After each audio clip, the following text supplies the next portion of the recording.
Scar की कहानी, ईर्ष्या, साजिश और न्याय। यह कहानी केवल सत्ता की नहीं बल्कि गहरे इमोशंस, सस्पेंस और अंतहीन महत्वाकांक्षा की है। यह हमें दिखाती है कि कैसे एक असुरक्षित दिल अपने लालच और ईर्ष्या में सब कुछ बर्बाद कर सकता है। मुफासा की छाया में दबा स्कार बचपन से ही अपने बड़े भाई मुफासा की छाया में जी रहा था। मुफासा ताकतवर और प्रिय था, जबकि स्कार को कमजोर और बेकार समझा जाता था। तुम राजा नहीं बन सकते स्कार, ये शब्द उसके दिल में गहराई तक चुभ गए। स्कार अकेला था, लेकिन उसके अंदर जलन और महत्वाकांक्षा की आग भड़क रही थी। कभी न कभी सब मुझे देखेंगे, उसने खुद से वादा किया। रहस्य 2 सिम्बा का जन्म, सपनों का टूटना।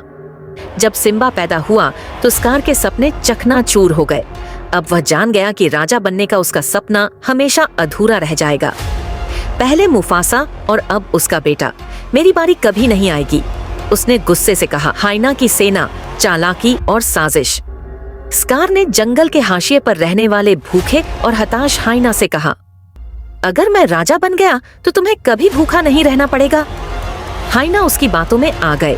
अब स्कार के पास एक सेना थी। मासूम सिम्बा का फंसना।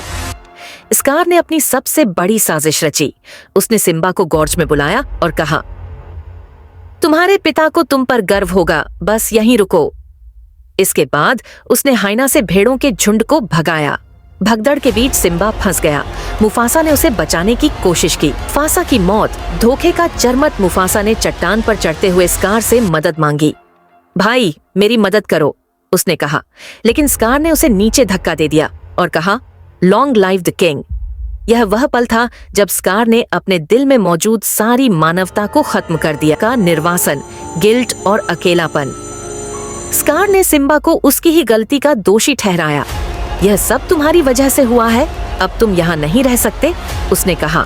सिम्बा डर और गिल्ट से भरा हुआ जंगल छोड़कर भाग गया। स्कार राजा बन गया, लेकिन उसका शासन जंगल के लिए एक अभिशाप साबित हुआ।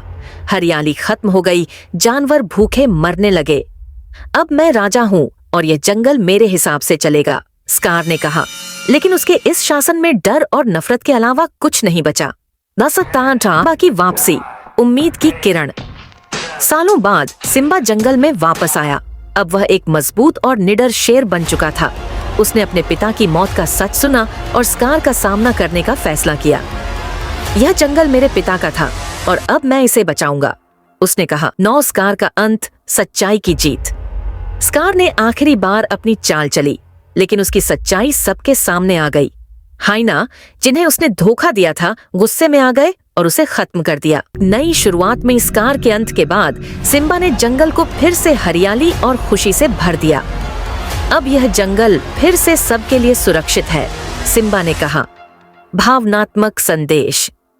स्कार की कहानी हमें सिखाती है कि ईर्ष्या और लालच से इंसान खुद को और अपने आसपास की दुनिया को बर्बाद कर देता है, लेकिन सच्चाई, साहस और न्याय हमेशा अंत में विजयी होते हैं।